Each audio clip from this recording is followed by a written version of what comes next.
When you have programs which use lists, you're going to probably need three main functions.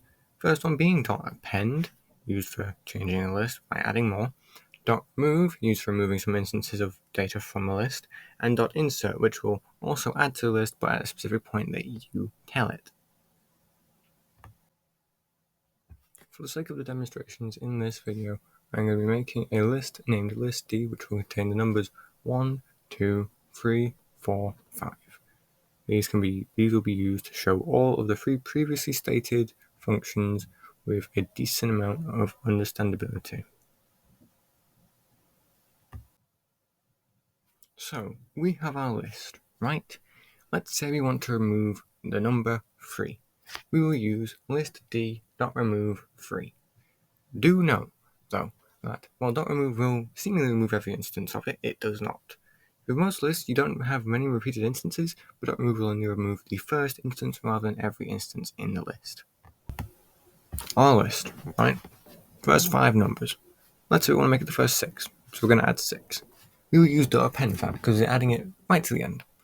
We will use list_d.append 6. It's very useful for adding things such as to an inventory. Now, the list we have has the first 5 numbers, correct? Let's say we want to add a decimal. That can't go at the end. We can't have 1, 2, 3, 4, 5, 2.5. We're going to have 1, 2, 2.5, 3, etc. So we're going to need to use insert. Insert takes 2 parameters. The first parameter is where it's going in the list. It works differently though, because the first parameter is essentially how many bits of data are behind it. So we're going to want 2 bits of data behind it, so we're going to have 2. And the second parameter is what thing you are inserting into the list. So you may wonder why we use these lists. Some good examples would be a inventory system in a game. You want to have a list which contains all the person's weapons, right? So you can append any new weapon that they get to the end of it. Or, if it's going in alphabetical order, you're going to need to insert that to a certain point.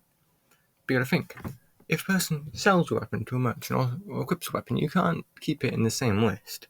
So you might have the .remove function to remove that weapon or a version of that weapon from the inventory.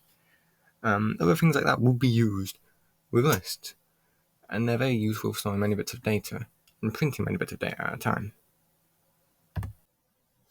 Thank you all for watching. I very, very much do hope you learned something, and please have a good rest of your day or afternoon, depending on which one it is for you.